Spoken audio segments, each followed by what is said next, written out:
So this is a garden update, and what I'm going to do is I'm just going to move ahead with my alternate plan for my very large bedroom windowsill, and that should work out fine. Now I have planted really hardy vegetables like broccoli and kale in the wintertime, but I never tried to do something as tender as this, even though this is black-seeded Simpson, and these are beets. I think they're early wonder, and they're getting a little bit leggy, so I gotta take the top off. They're not getting a whole lot of sun here because of the canopy, but I have a ton of black walnuts and they lose their leaves first, so that's going to change very quickly. So I did some leaf raking this morning to try to help mulch around the hoop houses, and so far my success rate is basically just the Swiss chard. And I did a temperature reading this morning underneath these hoops, the fabric hoops, and it was about 80 degrees. I was thrilled at that because here I live in a hole sort of, and it can drop down a lot lower than in town.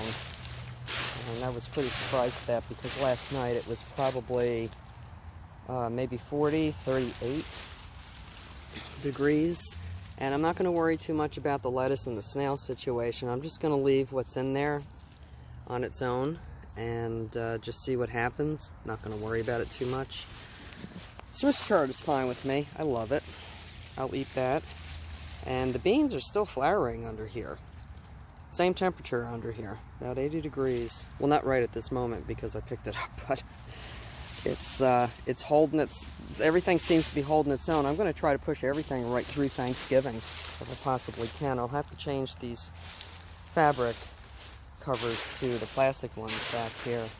Now, I went ahead, if you look on top of here, you can see where the snails are crawling all over everything.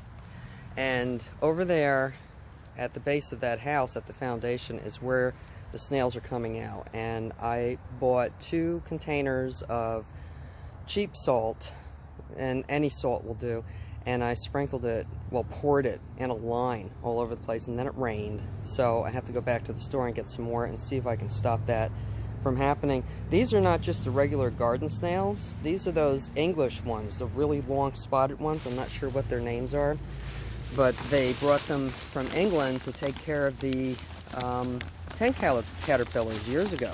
They're great, big, ugly, disgusting things. So under this one, I just planted some seeds for Swiss chard, because that seems to be the happy contender in the yard.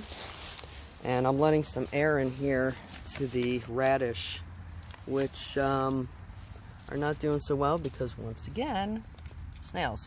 If I lose them, I lose them. You know, it's an experiment. Like I said, I'm used to doing much hardier vegetables like the kale and broccoli. And this is a whole different story.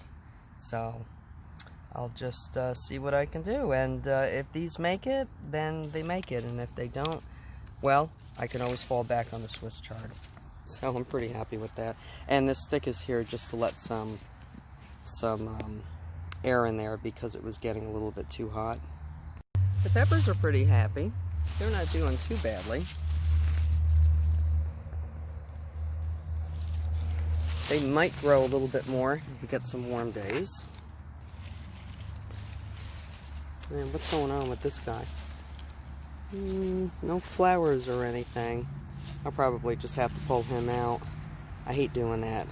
That's not going to amount to too much, but I'm always hopeful, so I'll probably just leave it there for now. And if the frost gets it before anything happens, then it makes great compost. Same thing with all the other vegetables, if they don't make it.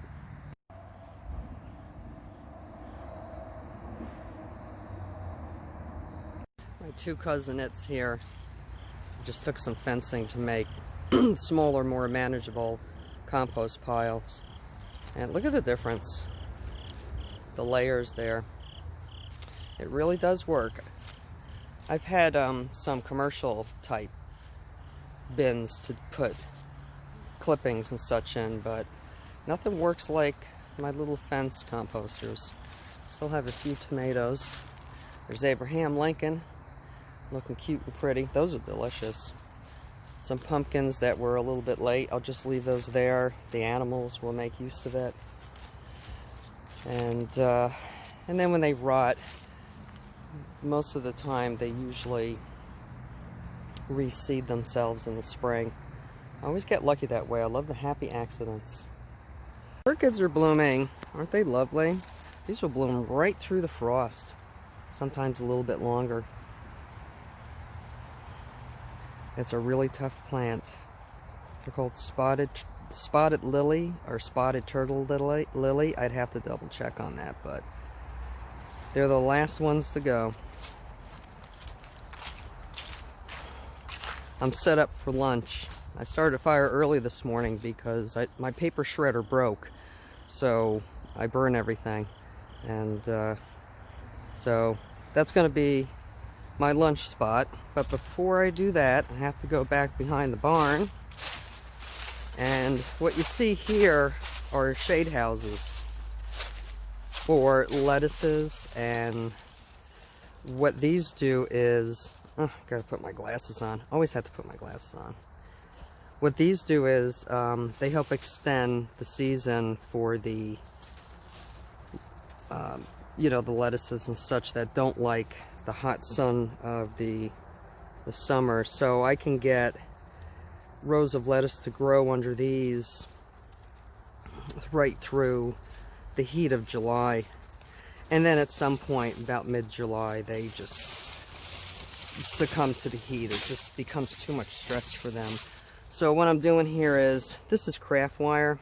You can get it anywhere. I mean, I could just toss it, but I'm just going to leave it on here for next season. If it rusts off, then, you know, you go to the dollar store and you get some more. It's no big deal. But I wanted to take the shade fabric off of here so that I can store these, because I've been looking at them every time I pull into the driveway. And I just want to get things organized and step by step get everything ready for the winter. I'm just going to leave that on here. Might be able to recycle it. And let's see, this one has already broken off. So I'm just going to store the fencing right back here so it's out of the way. No harm will come to that. It'll get a little bit rusty, but it's basically galvanized steel. So now I have to take these out to an area where I can work on them and fold them up nice and neat like bed sheets. And then I can put them away for the season.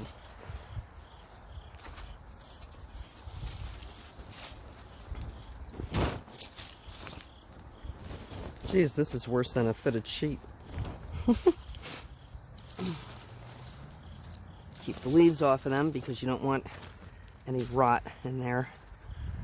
You don't want something with moisture to cause a rotting situation, because then it'll compromise the integrity of the cloth. And we don't want to do that. We want to save things for as long as we possibly can. So that's 2 out of 3.